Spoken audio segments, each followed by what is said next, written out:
Hello beautiful learner, welcome back to my YouTube channel. Today we are discuss about September to December 2023 new Q card follow-up questions. Describe an interesting person that you have not met in personal and would like to know more about. यहाँ पे first question दिया गया है, are there any differences in the relationship between you and your friends and between you and other people? क्या आप और आपके friend and आप और दूसरे लोगों के बीच में डिफरेंस है रिलेशनशिप में? आंसर, विदाउट एनी डाउट, बिना दोबारा सोचे, ये एक इनिशिएटर है. Yes, there are myriad differences in the relationship among my comrades and I and between other individuals and I. Yes, बहुत सारे डिफरेंसेस है मेरे फ्रेंड और मेरे बीच में रिलेशनशिप और मेरे बीच में और अदर इंडिविजुअल्स के रिलेशनशिप के बीच में. अमंग का मीनिंग होता है बिटवीन एंड कॉमरेड्स का मीनिंग होता है फ्रेंड्स एंड इंडिविजुअल्स का मीनिंग होता है people.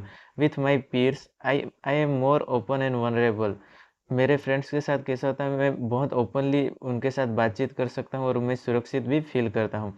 I share my deepest thoughts and feeling with them and I know that they will always be there for me whenever a friend in need is a friend in deed. मैं मेरे जो deepest thought होते हैं वो भी उनके साथ share करता हूँ और मैं बहुत अच्छा फील करता हूँ उनके साथ, और जब भी मुझे उनकी ज़रूरत होती है वो ऑलवेज मेरे साथ होते हैं. यहाँ पे इडियम्स दिया गया है, अ friend in need is a friend Indeed. ये एक इडियम है जिसका मीनिंग ये होता है कि जब भी मुझे ज़रूरत होती है मेरे फ्रेंड मेरे साथ होते हैं. इसके अलावा आप ये ब्रैकेट वाली लाइन भी ऐड कर सकते हैं जो आपको ऐड करना हो तो, और अगर आप नहीं भी करते हैं तो भी चलेगा.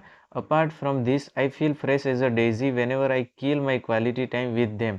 इसके अलावा मैं रिफ्रेश फील करता हूँ जब भी मैं मेरा क्वालिटी टाइम उनके साथ स्पेंड करता हूँ. फ्रेश एज अ डेजी एक इडियम है जिसका मीनिंग होता है रिफ्रेश्ड फील करना, and kill my quality time का मीनिंग होता है spend my quality time. On the paradoxical side, with other human, I am more not only reserved but also cautious. On the paradoxical side ये एक phrase है जिसका meaning होता है दूसरी साइड पे मैं बात करूँ तो मैं दूसरे ह्यूमन के साथ ओनली असुरक्षित ही नहीं फील करता, लेकिन मैं इतना ज़्यादा ओपनली बात भी नहीं करता हूँ. I don't share as much about myself and I am more careful about what I say and do. मैं अपने आप को बहुत केयरफुल रखता हूँ और मैं बहुत ज़्यादा बोलता नहीं हूँ और बहुत ज़्यादा कुछ करता भी नहीं हूँ और बहुत ज़्यादा शेयर भी नहीं करता हूँ myself. This is because I don't know them as well as my friends and I don't want to say anything that could be misinterpreted. क्योंकि मैं उन्हें बहुत अच्छी तरह से जानता नहीं हूँ जैसे कि मैं मेरे फ्रेंड्स को जानता हूँ, और मैं कुछ भी ऐसा नहीं बोलना चाहता हूँ जिनसे उन्हें मिसअंडरस्टैंडिंग हो जाए या कुछ बुरा बर्ताव हो जाए उनके साथ. Second question, do people feel lonely in crowded cities? क्या जो इंडिविजुअल होते हैं मीन्स ह्यूमन होते हैं वो लोनली फील करते हैं क्राउडेड सिटियों में? Answer, of course there are umpteen reason. Of course बहुत सारे ऐसे रीज़न है. Humankind can feel alone in hustle and bustle metropolis due to the quality of social interaction is often more pivotal than the quantity. Humankind है वो जो hustle and Bansal means जो भीड़ भड़का वाली सिटियों होती है उसमें अपने आप को अलोन फील करता है, मीन्स लोनली फील करता है. इसके कारण क्या है कि जो क्वालिटी ऑफ सोशल इंटरेक्शन है वो बहुत ज़रूरी है. जैसे कि क्वांटिटी इतना ज़रूरी नहीं है, लेकिन हमें दूसरों के साथ कैसा रहना है वो बहुत इंपॉर्टेंट है. पिवोटल का मीनिंग होता है important. In a big city, individuals may be surrounded by strangers, but it is an uphill task for them to feel a sense of connection or community. जो बड़ी सिटी होती है वहाँ पे बहुत ज़्यादा स्ट्रेंजर मीन्स बहुत ज़्यादा लोग रहते हैं हमारे इधर, लेकिन ये बहुत डिफ़िकल्ट टास्क है कि हम उनके साथ हम अपना जो कनेक्शन या कोई कम्युनिटी हम क्रिएट कर सके. एन अपील टास्क का मीनिंग होता है डिफ़िकल्ट.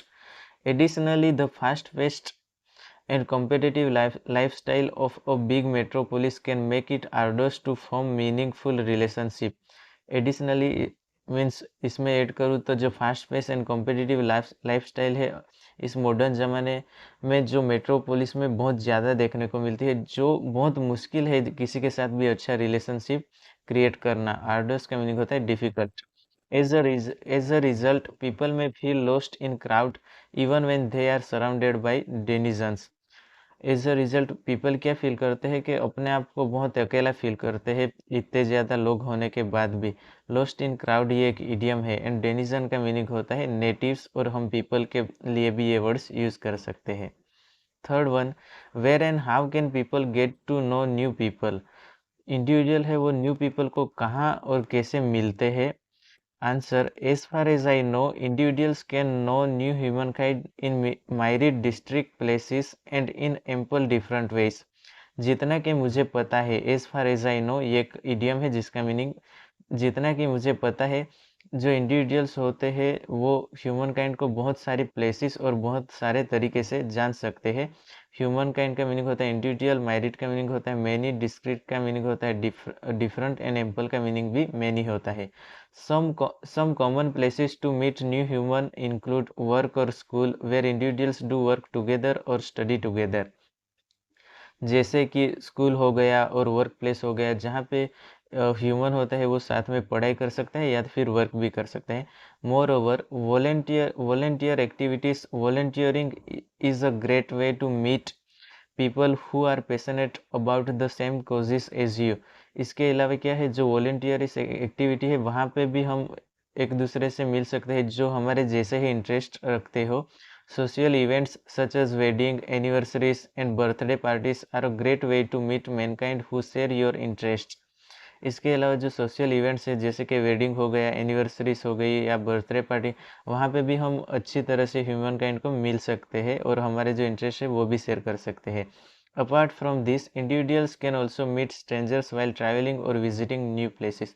इसके अलावा जो पीपल है वो जब भी ट्रैवलिंग करते हो या किसी न्यू प्लेस पे विजिट करते हैं तब भी न्यू पीपल से मिल सकते हैं।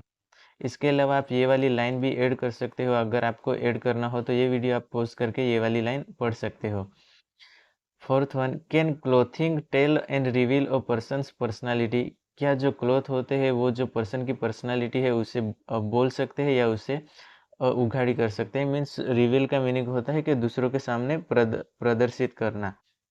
Answer: without any second thought, बिना दोबारे सोचे या किसी सेकंड सोचे बिना, yes, clothing can tell and reveal. यहाँ पे एक इडियम भी यूज कर सकते हैं, let the cat out of the bag, जिसका मीनिंग भी रिवील होता है a person's personality to a certain extent. Yes, जो क्लोथिंग है वो बहुत ज़्यादा तक वो हमारी जो पर्सनालिटी है उसे रिवील कर सकती है।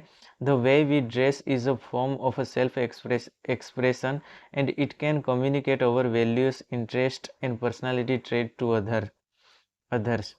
क्या होता है, जो हमारा जो ड्रेस या मीन्स हमारे क्लोथ्स होते हैं वो हमारी जो सेल्फ एक्सप्रेशन है, जो अदर पीपल है उनके सामने हमारे values, interest and personality traits को शो करते हैं। For example, someone who is always dressed in neat professional attires may be seen as a reliable and responsible.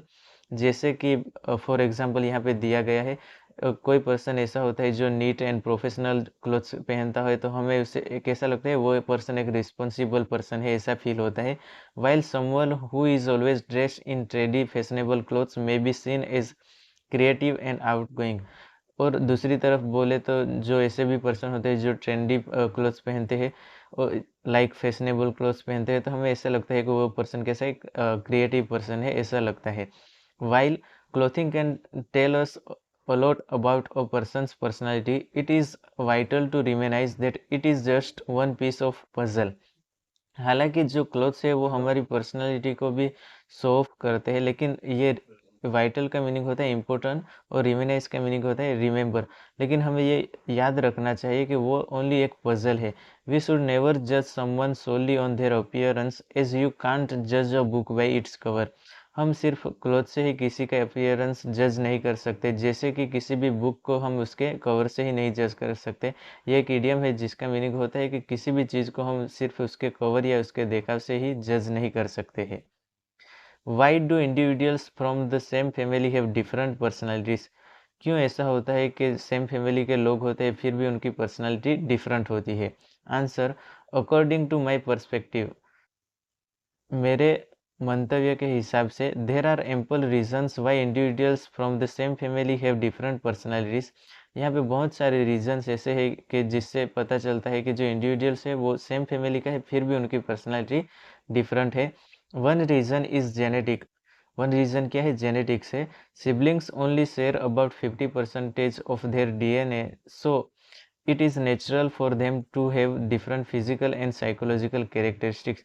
क्योंकि जो सिबलिंग्स होते हैं मीन्स जो भाई बहन होते हैं वो ओनली 50% ही DNA शेयर करते हैं, जिसकी वजह से क्या होता है उनमें फिजिकल और साइकोलॉजिकल कैरेक्टरिस्टिक भी थोड़ी सी अलग अलग होती है। Another reason is environment where they are born and brought up. Siblings grow up in different environments even within the same family. इसके अलावा क्या है, जो एनवायरनमेंट है वो भी बहुत डिपेंड करता है ह्यूमन की पर्सनालिटी पे। क्योंकि यहाँ पे बोर्न एंड ब्रॉट अप ये एक इडियम है जिसका मीनिंग होता है वहीं पे बोर्न होना और वहीं पे बड़े होना। क्योंकि सिबलिंग्स क्या होते हैं, एक सिटी में बड़ा होता है तो कोई दूसरी सिटी में बड़ा होता है, इवन वो सेम ही फैमिली के क्यों ना हो।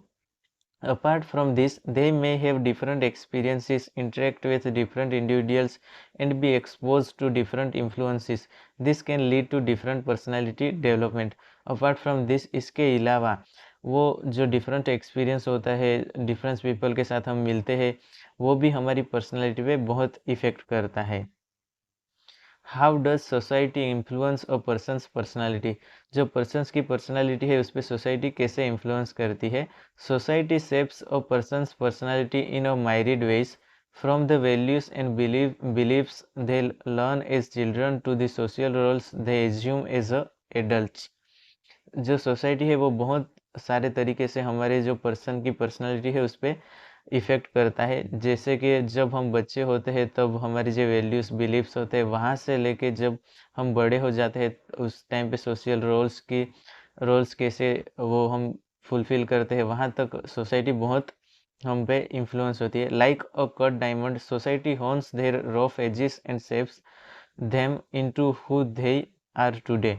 यहाँ पे अ कट डायमंड ये एक इडियम है जिसका मीनिंग होता है कि जो सोसाइटी होती है वो हमें इस तरह से तैयार करती है, हमें शेप देती है, जो हम अभी है इतना बढ़िया हमें सोसाइटी बना देती है। Besides this, one way that society influence their personality is through the roles they play in different social contexts. इसके अलावा सोसाइटी हमें अलग अलग कॉन्टेक्स्ट सोशल कॉन्टेक्स्ट से भी हमारे पे इफ़ेक्ट कर सकती है। जैसे कि for instance their behaviour as a pupil में differ from their behaviour as an employee और अ पेरेंट। फॉर एग्जांपल की तरफ से जो ह्यूमन का बिहेवियर होता है वो जब प्यूपिल होता है तब अलग होता है, और एम्प्लॉय होने पे अलग होता है, और पेरेंट्स होने पे तो बहुत अलग हो जाता है। This is because they adhere to different social norms and expectations in each of these roles।